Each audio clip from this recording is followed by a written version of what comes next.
இது என்ன இருக்கும் இப்போ இன்றைக்கி டேட்டு ஒரு சப்போஸ் ஒரு ஸ்டேஷன் போகிறோம், ஒரு இன்ஸ்பெக்டர் ரொம்ப நல்லா பிஹேவ் பண்ணுறாங்க, நல்லா மக்கள் ரொம்ப சந்தோஷமாக இருக்காங்க, அவர் போனால் உடனே நடவடிக்கை இருக்கிறாங்க.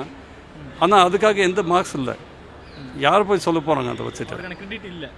கிரெடிட் என்ன, நாளைக்கு சப்போஸ் யாருக்கு ஒரு பிடிக்கல இல்லாட்டி ஏதாவது ஒரு ப்ராப்ளம் ஆயிடுச்சுன்னா உடனே தூக்கி போட்டுருவாங்க. ஸோ இது மாதிரி அதில் எல்லா ஒப்ஜெக்டிவ் இருக்கும். அதில் இதில் நீங்கள் ஒர்க் பண்ணுறதுக்கு உங்களை அப்படியே நீங்கள் வேறு யார்கிட்ட கேட்க வேண்டியதில்லை. உங்கள் பர்ஃபார்மன்ஸ் கார்டு நீங்கள் காட்டினே தெரியும், இது என்னுடைய பர்ஃபார்மன்ஸ் கார்டு, நான் அவ்வளோ ஒர்க் பண்ணியிருக்கேன்.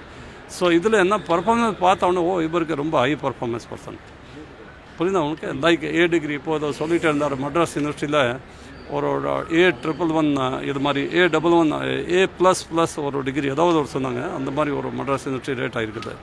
இந்த மாதிரி ஒவ்வொருக்கு ஒரு ரேட்டிங் இருக்கும். ரேட்டிங் ஆனால் ஆட்டோமேட்டிக். இப்போ பாருங்கள், உலகத்தில் ஒரு முக்கியமான விஷயம் நான் சொல்கிறேன். இதை என்ன மாடல் நான் பண்ணியிருக்கேன். உலகத்தில் ஒரு டெவலப்மெண்ட் இண்டெக்ஸ் இருக்குது, HDI ஹியூமன் டெவலப்மெண்ட் இண்டெக்ஸ் இருக்குது. அந்த இண்டெக்ஸில் இருக்கிறது மார்க்ஸ் பார்த்துட்டு தான் ஒரு கண்ட்ரிஸ்க்கு ரேட்டிங். இந்த கண்ட்ரி ரொம்ப டெவலப்ட் கண்ட்ரி, இந்த கம்மி டெவலப், இது ரொம்ப லாஸ்ட். அது ஒரு இண்டெக்ஸ் இருக்குது. அந்த இண்டெக்ஸில் என்ன இருக்க 3 மேட்ரஸ் இருக்கும். இது ஒரு பர் கேபிட்டல் இன்கம் இருக்கும், அப்போ உங்கள் லைஃப் ஸ்பென், மெடிக்கல் அதெல்லாம் இருக்குது, அப்போ எஜுகேஷன், அது 3 சேர்ந்து ஒரு இண்டெக்ஸ் ரெடி பண்ணியிருக்காங்க யூஎனில். அந்த இண்டெக்ஸில் ஒரு யாருக்கு ஹையஸ்ட் மார்க்ஸ் கிடைக்கும், இல்லாட்டி முதல்ல ஜஸ்ட் பர் கேபிட்டல் இன்கம் மட்டும் இருந்தது. ஸோ பர் கேபிட்டல் இன்கம் பார்த்தா US தான் இப்போ ஃபஸ்ட் வரும். இப்போ இது பார்த்தா அதில் பாக்கி எல்லாம் கன்க்ளூட் பண்ணால் US இல்லை, வேறு டிஃப்ரெண்ட் கண்ட்ரிஸ் வந்து உதவுங்க. இந்த மாதிரி எந்த கண்ட்ரி லோ இருக்க இந்த காரணம் ரிலேட்டட் இப்போ எல்லாம் ஹார்ட் ஒர்க் பண்ணிகிட்ருக்காங்க. நாங்கள் கொஞ்சம் கண்ட்ரிக்கு டெவலப் பண்ணோம், எஜுகேஷன் டெவலப் பண்ணோம். இல்லாட்டி சும்மா பர் கேபிட்டல் இன்கம் மட்டும் ஒரு இன்கம் மட்டும் அதிகமாக இருந்தால், பணம் மட்டும் அதிகமாக இருந்தால் கண்ட்ரி ரொம்ப டெவலப்டு அந்த மாதிரி இருந்தது. இப்போ அது கிடையாது.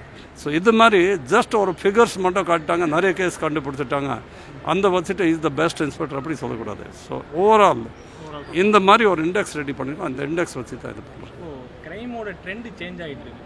நீங்கள் 10 வருஷத்துக்கு முன்னாடியிலேருந்து நீங்கள் பார்த்தீங்கன்னா சேஞ்ச் ஆகுது. இப்போ ஆல் ஓவர் இந்தியாவுக்குமே ஒரு கிரைம் தேவைப்படுது. அவங்களுக்கு நான் போட்டு இப்போ தமிழ்நாட்டில் கிரைம் பண்ணவங்க இப்போ ஜம்மு அந்த மாதிரி ஏதோ ஒரு சைடு போகிறாங்க, அவங்களுக்கு இந்த மாதிரி நடைமுறை சிக்கல்லாம் தவிர்க்கிறதுக்கு என்ன மாதிரியான இல்லை இது நிறைய இருக்குது, நிறைய பண்ணிகிட்ருக்காங்க. இப்போ பாருங்கள், இந்த நம்ம CCTNO இதெல்லாம் கம்ப்யூட்டரைசேஷன் ஆஃப் கிரிமினல்ஸ் இதை நிறைய ஒர்க் நடக்குது. இப்போது நிறைய பண்ணிக்கலாம். முதல்ல 10 இயர்ஸ் முன்னாடி ஒன்றுமே கிடையாது. ஒரு இங்கே இருந்து கிரிமினல் நம்ம அப்படியே ஃபோட்டோ எடுத்துகிட்டு நாங்கள் அது பவரியா கேஸுக்கு போகும்போது அங்கே போனால் நாங்கள் ஃபிங்கர் பிரிண்ட் எடுத்துகிட்டு போனோம்.